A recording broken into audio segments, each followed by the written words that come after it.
Hello and good morning to everybody. Welcome to this webinar. So it's the first of a longer series of EDLab webinars. So we are very happy to have you all here. So I will just start introducing a little bit the speakers of the webinar, of course, and explain a little bit about the structure, our agenda, and some housekeeping rules. And then I will, of course, give the floor to Dorothy Kelly. Our panelists today are Dorothy Kelly. She's the coordinator of the Arcus European University Alliance and also vice director for internationalization at the University of Granada in Spain.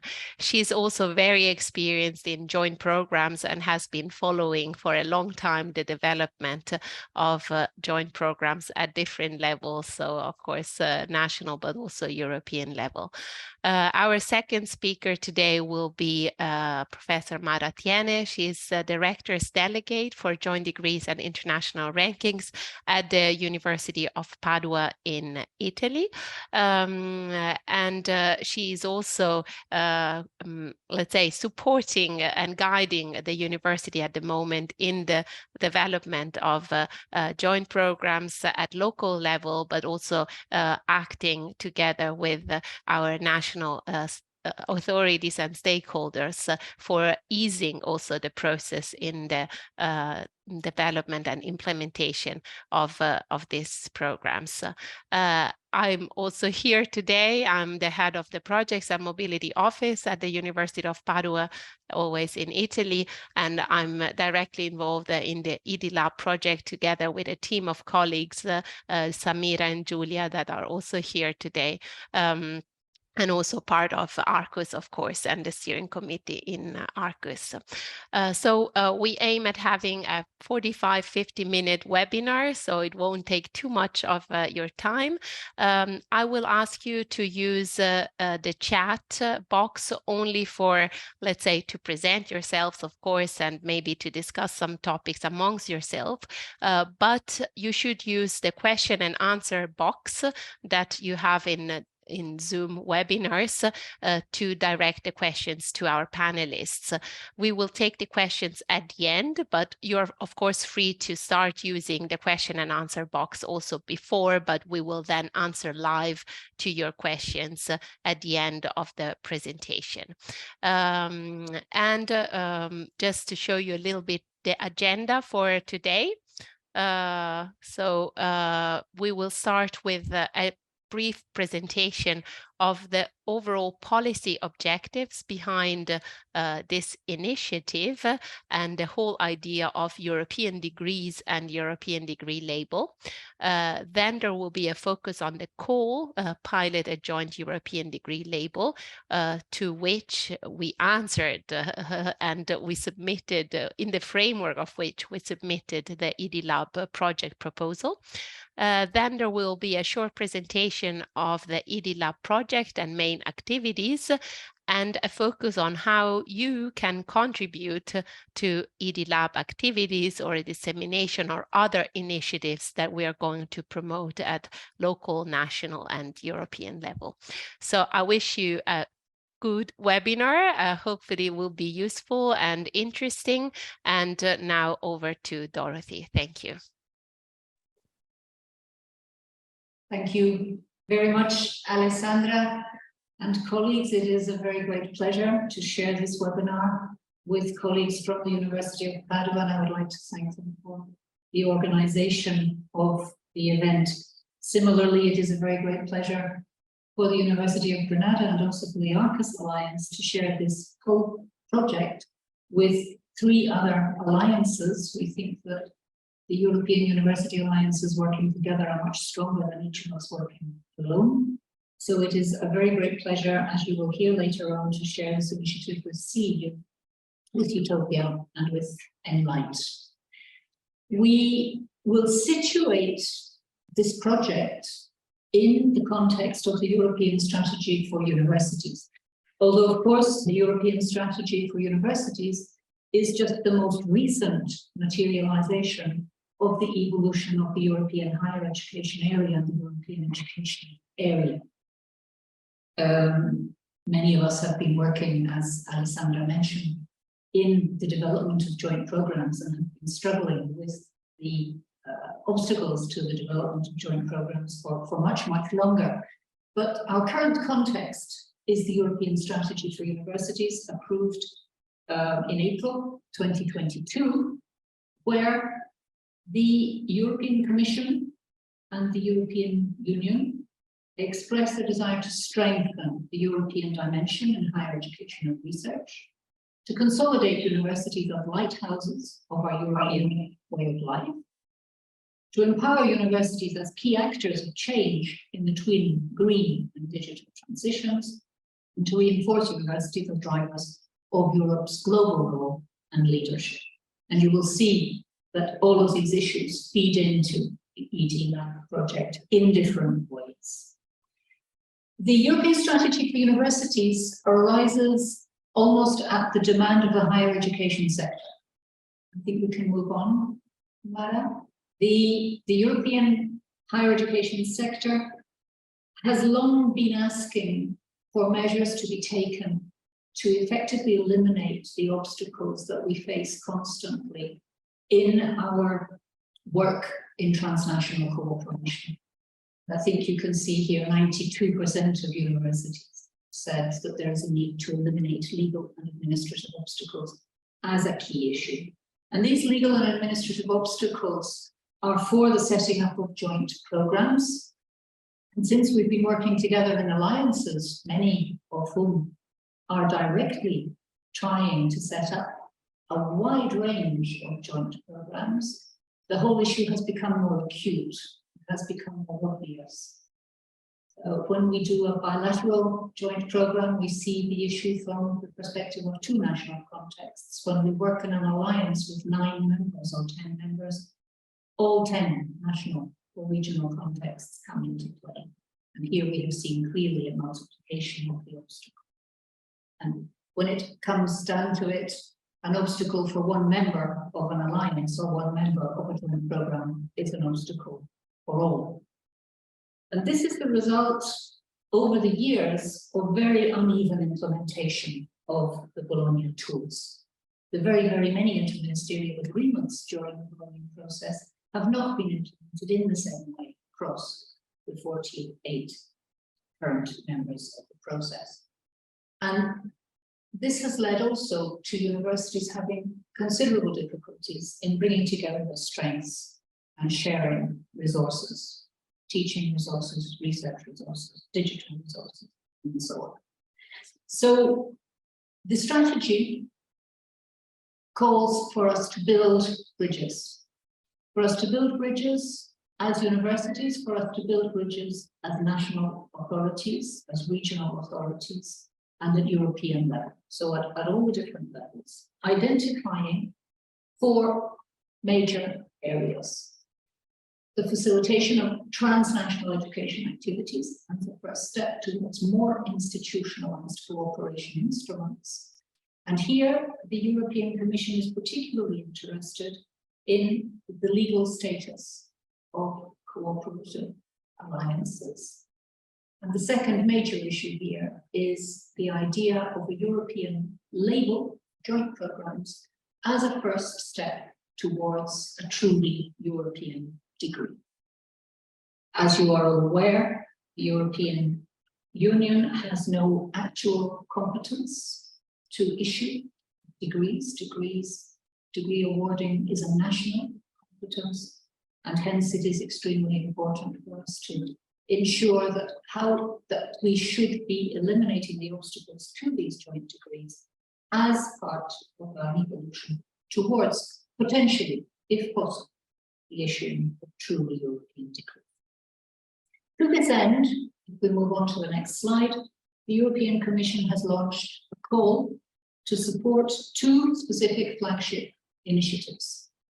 The second, take them in the wrong order, apologies for that, is to analyze how Europe could help us to establish a legal status for alliances of higher education institutions, which would help us in the sharing of resources and the implementation of our joint work together.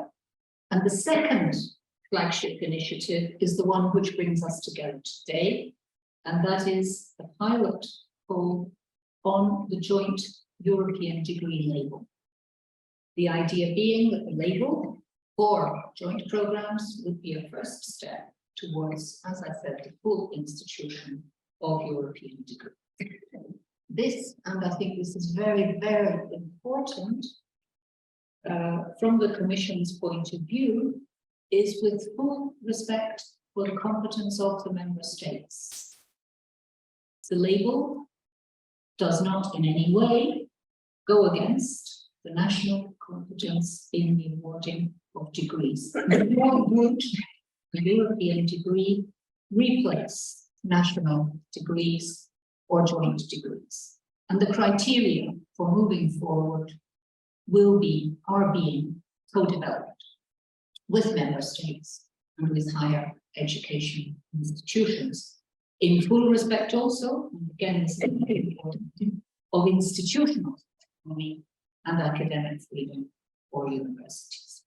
And it is in this general context that the call has asked for groups of universities or groups of alliances to pilot a joint European degree label, which works with a step-by-step approach, as I said. The idea being, in 2023, this year, to test the co-developed criteria. I'll come back to the criteria a little bit later on, in selected projects. The idea being that the pilot projects will test the criteria which have been proposed for the European degree label and make proposals for their improvement and further steps for their implementation. And beyond this first period in 2024 and beyond, follow-up action will be taken at European level based on the results of projects in order to ensure evolution towards a possible joint degree based on co-created European criteria. The specific objectives of this call are to explore and test the relevance of the criteria, to explore and recommend possible improvements of the set of criteria, and to elaborate proposals to facilitate the implementation of development of joint degrees, including an approach for the delivery of joint degrees based on co-created European criteria. The call itself has an annex with a set of criteria which have been co-created by different groups of stakeholders. And the idea is that the pilot projects will screen their existing programs against these criteria to measure just how many of the existing joint programs actually comply with the criteria, to identify programs which are compliant, and to contribute to the creation of a template for the label, which would be issued to compliant programs in a pilot scheme. Of particular importance here, I think, is the fact that the label may be either physical or digital. Moving forward also with another flagship initiative from the European Strategy for Universities, that is the European Student Card, and the need to have easily interoperable digital records for all. The idea would be that the labels as designed would be issued to students graduating from programs fulfilling all of the requirements, but that perhaps more importantly than the actual piloting label is that all of this would lead to a joint reflection with authorities, with stakeholders, in order to move forward in a possible scenario for the delivery of the label as a step and of joint degrees as a later step.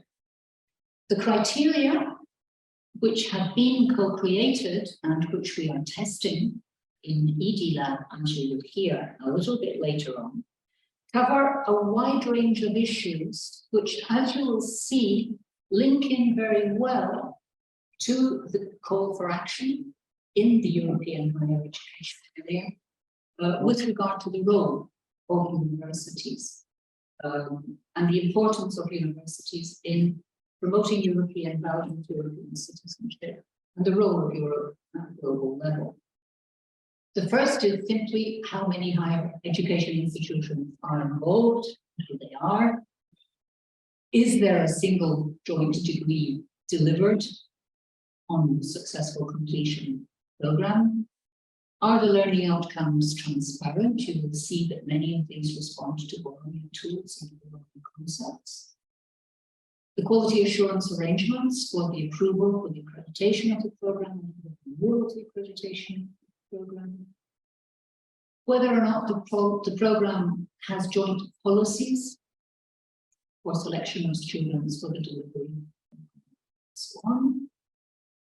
Do students on the program have access to services in the transnational campus, which is delivering the degree?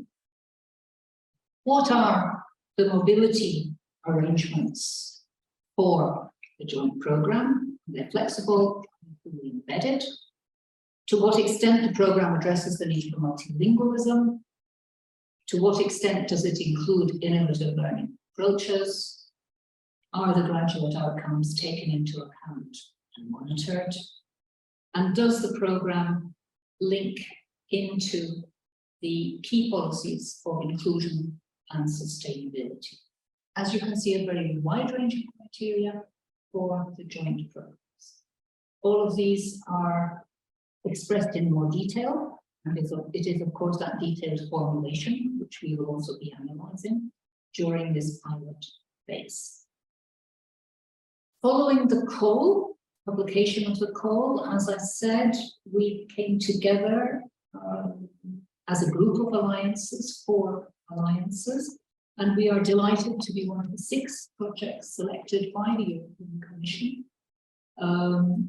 We started our work in March 2023, the 1st of March.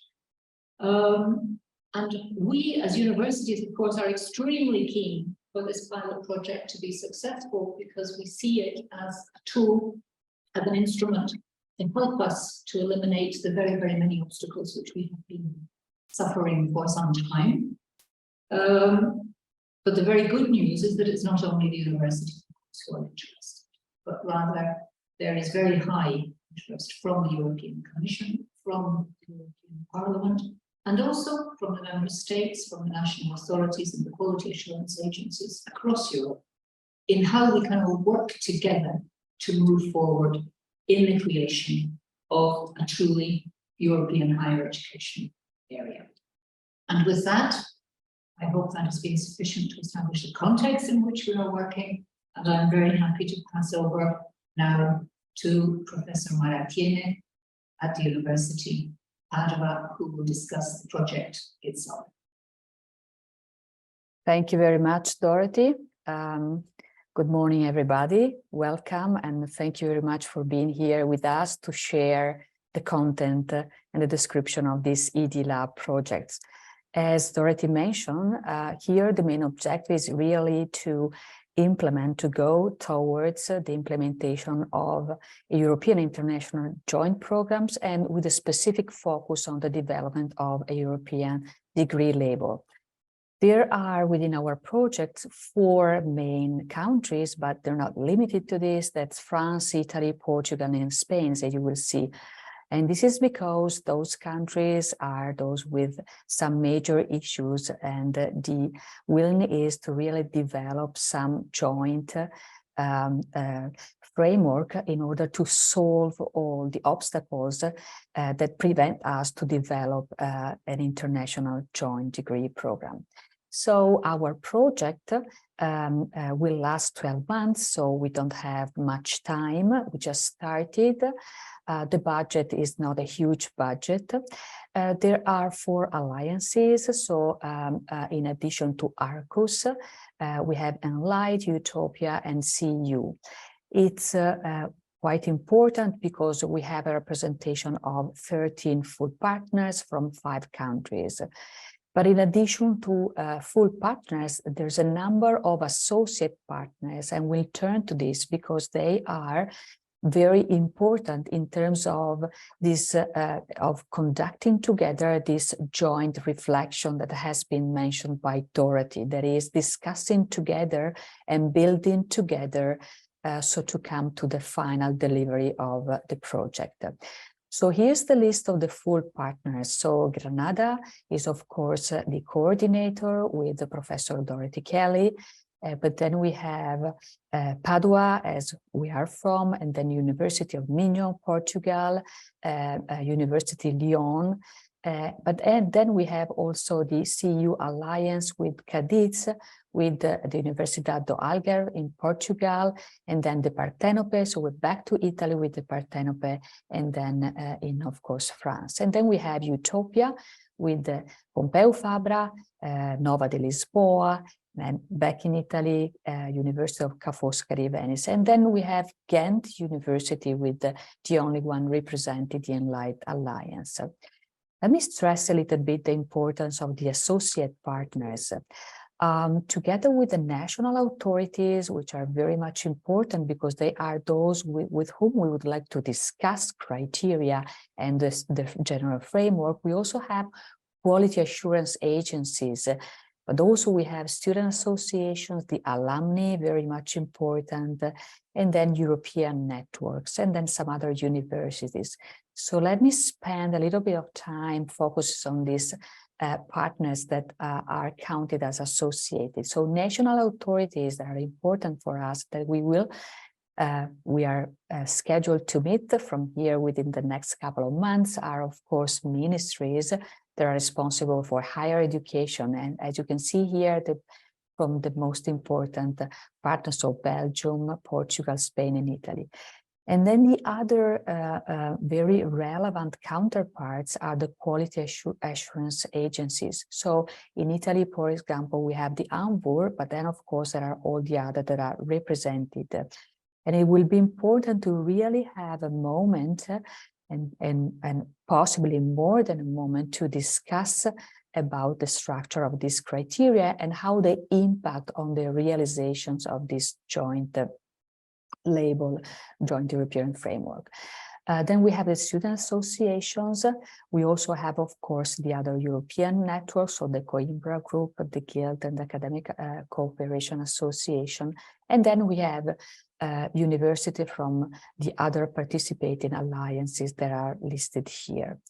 So coming to the structure of the EDLab project, what are the objectives and the related activities? So EDLab is structured into 5 different work projects. The first one, so WP1, is really, of course, coordinated by Arcus and Granada and has the overall coordination.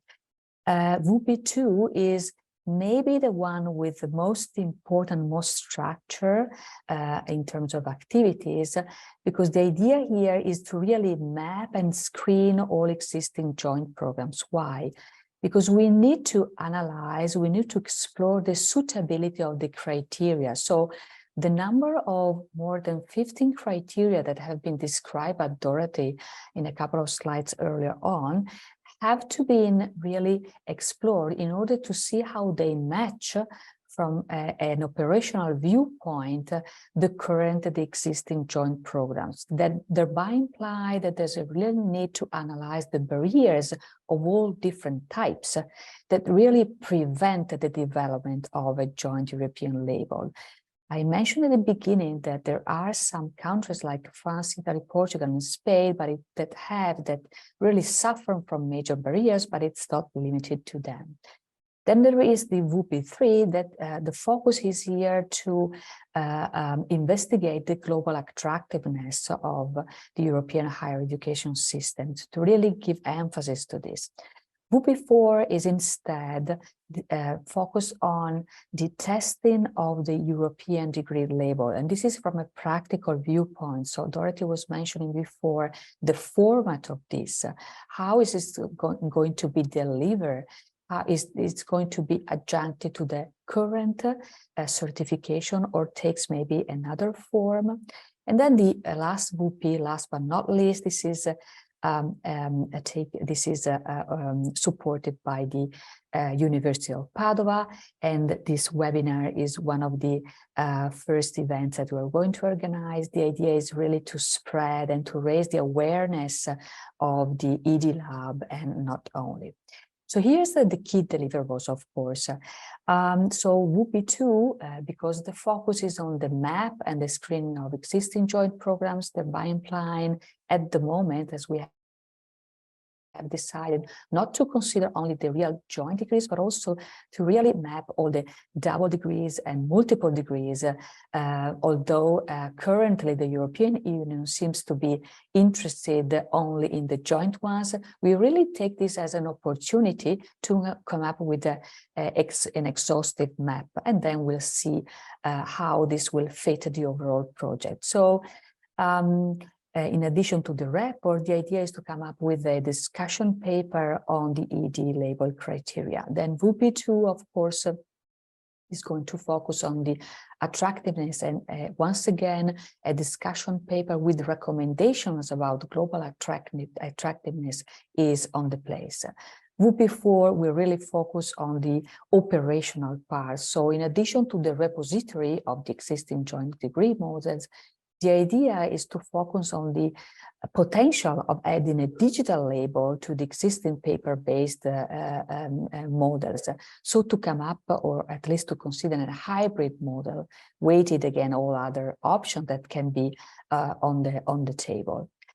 I will now pass to Alessandra Gallerano, because we really need to know where we are up to now. So what's on at the moment, and highlight and describe a little bit how we ask you to be of help along the path that we have just started. Thank you, Mara, and thank you also, Dorothy, for the overview. So we just wanted to give you an idea of what in practice we are doing within EDLab to respond to all the objectives and wider policy also objectives that we have mentioned before. So the first activity in the project, as also Mara mentioned, was really the mapping of existing joint programs within our institutions. So it was quite a massive exercise, I would say, for all universities involved in the project to map all the existing programs, so from double degrees to really joint programs awarding a joint degree at all levels, so bachelor, master's, and also PhD programs. So this is done, and the data of this mapping is currently being analyzed by some other colleagues. At the same time, we are working on analyzing the suitability of the criteria that Dorothy mentioned before. So there is a survey in progress where joint program coordinators, but also students, alumni, our national authorities can have their say about these criteria. So do they make sense? Are they useful? Is there a value attached to it? Are they realistic enough? So how many programs would potentially fit this criteria? So that's what we are doing at the moment. Once this is done, we will follow with the screening to assess how many of the programs that were mapped now actually would fulfill the criteria if we leave it as they are now. So that would be very interesting, also considering that one of the criteria, as we saw before at the moment, is the awarding of a joint degree that we know would already, let's say, shorten the list a lot. Also, we will look at all the barriers that are there to the full development of joint programs, especially in our 4 target countries, so France, Italy, Portugal, and Spain. And what we are also doing in parallel to the analysis of the criteria and suitability of criteria, is analyzing what the current degree certificate prescriptions are. So do we have national rules regulating joint degree so really the certificate or maybe institutional rules towards this certificates or other possible things we should consider. And this exercise will be particularly useful to then design the label as such. So will it be a digital label, paper label? So we still are discussing that, but we need this information in order to know what we can do and what we cannot do at institutional or national level. So that's a lot of what we are doing at the moment. It's a very dense project, as it was also mentioned earlier. It's only a 12-month project, so everything is happening very fast and very intensively. So that's also why time is sometimes a bit short. So as far as dissemination activities, we also wanted to share some of the next, let's say, activities. This is the first webinar of a series, as I told you at the very beginning. Our next webinar will be on the 26th of May in the morning and will be dedicated to joint programs accreditation. So the current situation, also maybe some future perspective with the participation of national authorities. We will send you, of course, detailed information as soon as we have it, so by the end of this week for sure. Then there will be 2 more webinars, one dedicated to digital certifications and one to the global dimension of joint programs. They will be probably happen in fall 2023, but we will keep you updated, and you can also follow the news on our website and several social media of our alliances. And there will be a final conference probably in February 2024. Of course, we will also keep you updated about this. So last but not least, how can you contribute? So that's the most important part, actually. So what can you do for EDLab, but especially what can you do to contribute to the discussion at national and European level? So next, first of all, so if you are part of the EDLab consortium or institutions that are part of the consortium, both as associate and full partner, you can of course help us to fill out the survey testing the feasibility of the label criteria. Even if you're not part and if you would like to contribute to this discussion, you can contact us, and I will show you our contacts later. But and we will, of course, share this with you. Also, in general, share your feedback and opinions and also other ideas you might have regarding the European degree label. So in the next months, every institution in the consortium will have several interviews and also workshops and focus groups with different types of stakeholders. So starting, of course, with our national authorities, but also with students, alumni, and so on. So it would be very interesting, let's say, to hear your feedback about the whole idea behind the European degree label. So what do you think about it? And do you think it's worth it? It will be interesting also for employers and for students. What we also invite you to do if you are a joint program coordinator is to involve your partners in this discussion, or maybe the coordinator of a program where you are a partner. So this is also very important. And of course, participate in our events and webinars and future focus groups. So stay tuned, and we will be very happy to inform you about our next activities so that we can all together contribute to this shaping of a joint European degree. So thank you very much. This is our link to our brand new website. It was just launched a few hours ago. So apologies in advance if you spot some mistakes, but it's really very fresh and we're very happy to have it online now. Also, this is the general email address of the consortium, and then of course you can then also reach out to us individually. So thank you again for being here, and now we open the floor for questions. So please, I see that there are already some in the question and answer box, but feel free to contribute to the discussion, writing your question in the box, and we will answer live. So Dorothy and Mara and other colleagues also. Thank you. Okay, so we have a first question by Hans Martin Spa. I hope I pronounce it correctly. Sorry. That asks, it's actually a remark. In order to evaluate the barriers to creating joint programs, it might be interesting to analyze not only existing joint programs, but also programs that the university would have liked to set up, but where it was finally not possible to create the joint program.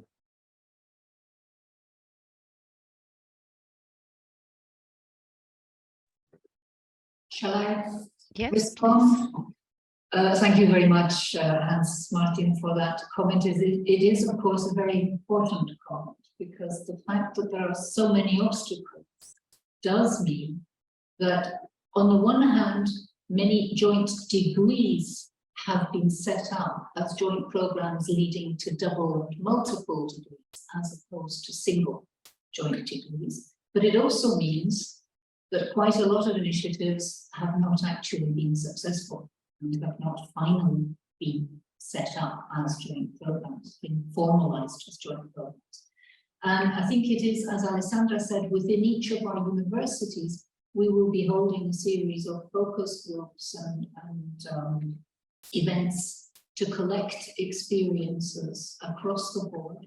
And these non-successful experiences are, of course, very, very useful to us. So I would hope that within your institution and within each of our institutions, we will be able also to collect that experience alongside the mapping of existing joint programs, the vast majority of which, as Alessandra has said, are not joint degree programs because of the obstacles which we face.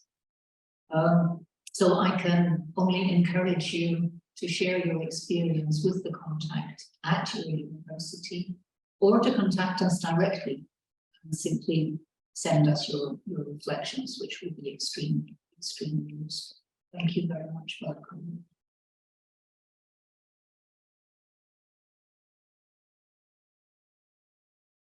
Okay, so next question from Quentin Sohet, Kiel University associated partner here. In order to motivate people internally, for example, to fill in the survey, what would be the concrete outcomes for associate partners that are not located in one of the focus countries? Are we going to receive the analyses, including our contributions? Thank you very much. Yeah, so maybe I can take that, and then of course Dorothy and Mara, if you want to integrate. But yes, of course, so there will be a public report of summarizing the results of the different surveys that we are currently submitting and filling in. I suppose that it would also be possible to have an individual report. So for a specific institution, or at least the data, let's say, for a specific institution or a specific alliance, as we have been discussing, we can check this with the group of partners that is coordinating the effort behind these surveys to make sure that this is possible. But I will write it down and we will check personally. So this is certainly a good driver, I think, to motivate people. Yes, thank you. So let me only add one thing. I fully agree. This is one of the most important things because, and I'm going to be very straight, because we ask you to contribute. I think it's really important that you receive feedbacks on that. And actually, I think that maybe one of the most important outcome of the project is not really, I mean, the designing of the specific criteria. The testing is more, this is the first time we have the opportunity to get together, mapping really what hasn't been mapped so far, mapping the unmapping also. I mean, what I mean is, as the previous question was, what about all the opportunities that have been lost? So there won't be the possibility maybe to go back, but this project really aims at sharing collective information, sharing among us, so that in the future, the loss of opportunities that has happened in the past won't be so substantial.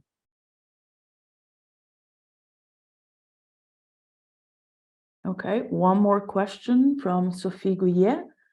Will you also take into account existing evaluation criteria for joint programs, the European approach, in order to make recommendation to the criteria provided by the European Commission? I'm afraid with the overlaps between the different tools of the European higher education area. Shall I take that one initially at any rate? Yes, I think this is a very, very important point. And I think one of the first things I said was we've taken as our starting point the European strategy for our current context. But of course, we are not starting with only what has been done recently. I think we said in our introduction, most of the team have been working in joint programs for a very, very long time. My own first experience dates back to 1989. So I think we are all aware of the obstacles, we are all aware of the criteria, we are all aware of the issues. And so when we are looking at when we are carrying out our analysis, when we're holding focus groups, of course, everything that has already been done in the European approach, in our quality assurance agencies, at our universities, in our Erasmus Mundus experiences, and I think most of us have considerable experience in Erasmus Mundus, we need to analyze why, after so many years of Erasmus Mundus, only a very small percentage of the programs actually lead to joint degrees. We need to look at all the previous projects which have been carried out and funded under the Erasmus program and under Paul's projects carried out, as I said, by the quality assurance agencies, by EDLab, the projects carried out by the EUA into joint programs. There have been a huge number of projects, and this is a clear indication of the issues. Look, there are many, many issues, and of course, all of those results will be incorporated into our final conclusions. It makes no sense to duplicate effort, and so of course, incorporate all of that. Sophie, thank you very much for making it important.